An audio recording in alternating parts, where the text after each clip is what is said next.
Messieurs, dames, bonjour, bienvenue sur YouTube. On commence sur les chapeaux de roue avec la victoire de Liverpool hier sur Manchester City. 3 buts à 1. But de Fabinho, super frappe sur le côté gauche, petit filet. Un deuxième but de Mohamed Salah de la tête et enfin le troisième et non le moindre, le troisième but de Sadio Mané. 3 buts à 1. Une victoire qui a été un peu plus serrée en fin de match quand City est revenu au score parce que Liverpool s'était tout simplement arrêté de jouer.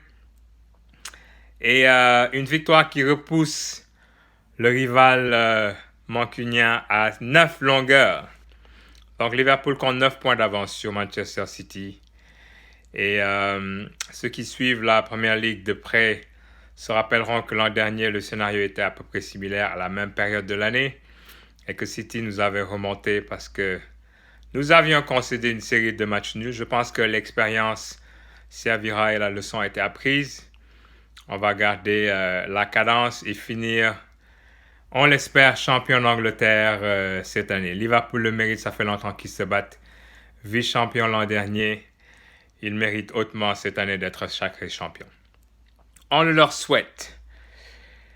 Alors ça m'amène sur un autre sujet brûlant de l'heure, qui est le sujet du Ballon d'Or, et où notre cher Sadio Mané figurera quand les résultats seront publiés le 2 décembre.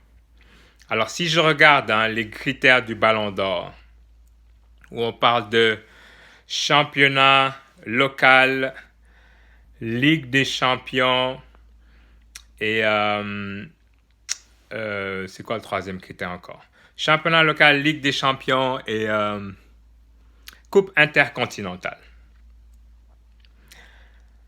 Sadio Mané a fini vice-champion d'Angleterre à 1 point du leader mancunien avec un rôle instrumental pour Liverpool l'an dernier. Sadio Mané a disputé la finale de la Coupe d'Afrique des Nations qu'il a perdu face à l'Algérie. Et enfin, Sadio Mané a gagné la Ligue des Champions. Après avoir été finaliste l'année d'avant, Sadio Mané a gagné la Ligue des Champions et a fini co-meilleur buteur du championnat d'Angleterre. Je ne vois pas, et je le répète, je ne vois pas qui parmi Lionel Messi, Cristiano Ronaldo, Virgil van Dijk, Riyad Mahrez, tous les gens qu'on nous cite là, qui a fait une meilleure saison globale que Sadio Mané en 2019. Et c'est pour ça que je pense que le Ballon d'Or 2019 lui revient de droit. Et je les vois, mes détracteurs, qui vont parler de Messi et de sa constance en championnat. Mais Messi n'excelle qu'en championnat espagnol, dans un championnat où il y a quoi? Il y a 4 grandes équipes.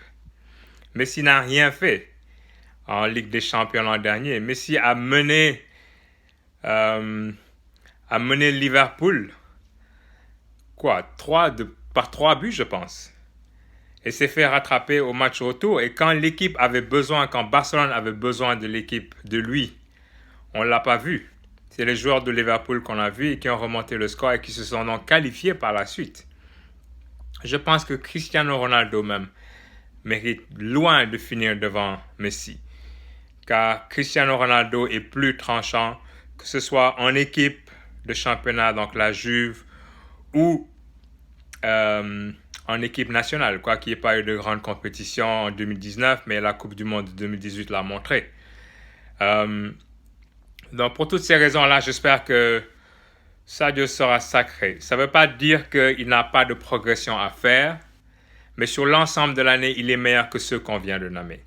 Et le meilleur exemple que j'ai, c'est que le Ballon d'Or 2018, c'est Luka Modric, après avoir perdu la finale de la Coupe du Monde contre les Français en jouant pour la Croatie. Il a gagné la Ligue des Champions. Ça ressemble beaucoup d'ailleurs à quelqu'un que je ne veux pas nommer, n'est-ce pas? Donc, je souhaite la meilleure chance et la même chance à Sadio Mané en 2019 que Luka Modric l'a eu en 2018, parce que ça couronnerait sa saison et sa réussite. Quel autre sujet je vais aborder aujourd'hui? Je veux parler the Raptors of Toronto. So Toronto Raptors went into Los Angeles yesterday and beat the Lakers and LeBron. I couldn't be happier about that. And the Raptors, mind you, without Kyle Lowry, without Serge Ibaka, without Patrick McCaw, we went in the King's Kingdom and beat him yesterday. So that says a lot about who we are as defending champion. People didn't give us a chance to repeat. Who knows? But we showed what we could do with the heart of a champion, and people like Pascal Siakam balling, and then replacements like Chris Boucher yesterday, and then Davis, and people that were nobodies. We just went to LA and handed it to the King. And tonight, guess who we're playing? We're playing the Clippers. And who else? And Kawhi Leonard. And we're going to give them a run for their money as well. So let's see what the future has in hand for the Raptors. Fantastic game yesterday. And let's keep it up. Now 7-2. We ended the streak of the Lakers that had won 7 games in a row after losing to the Clippers opening night. So we now have the same record as the Lakers. I want to talk football too, because I know there's maybe some Dallas Cowboys fans out there. So the boys lost to Minnesota yesterday, right? So guess who's tied at the top of the NFC East now? My Eagles are tied with the Cowboys, with a much easier schedule remaining than the Dallas have. So let's see who comes out of the NFC East.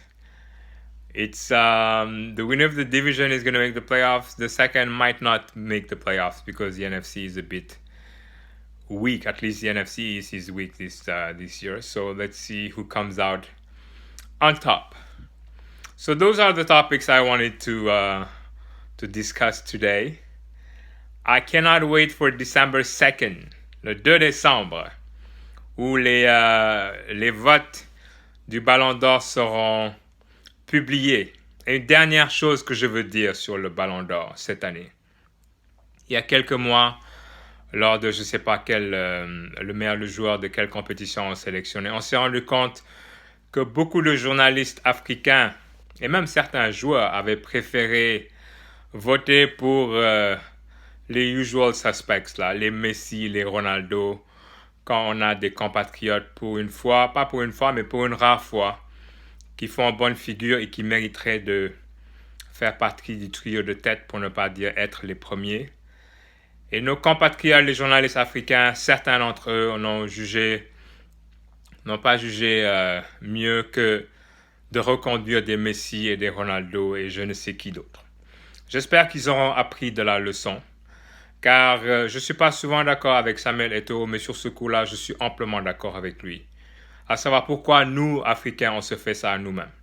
Quand il y a certains d'entre nous qui arrivent à sortir du lot au lieu de les épauler et de prendre nos votes, pas de voter pour eux juste parce qu'ils sont africains, mais parce qu'ils le méritent au vu de leur saison. Mais on préfère voter pour des gens qui ont gagné le Ballon d'Or plusieurs fois déjà et que pour l'année de laquelle on parle, n'ont pas lieu de figurer aussi haut dans le classement. Quand des gens comme Sadio Mané, des gens comme Mohamed Salah ont eu des saisons, de très belles saisons en 2019. Donc j'espère que cela servira de leçon et que les gens voteront juste pour les meilleurs joueurs cette année-là et pas juste pour des noms qui ont gagné, qui ont un palmarès qui date depuis plusieurs années. Sur ce, je vous laisse. À la prochaine et en espérant avoir de bonnes nouvelles pour notre Sadio national. Allez, bye.